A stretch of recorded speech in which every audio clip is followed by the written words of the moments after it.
100%।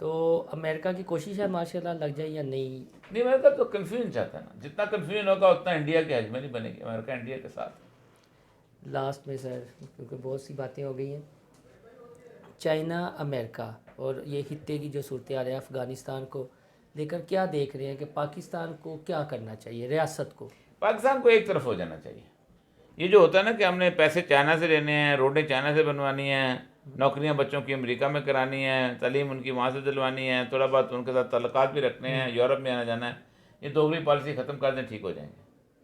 Otherwise اسی طرح نہیں دنیا سے اب تک چائنا ان کی ایسی تیسی پھیر دے گا۔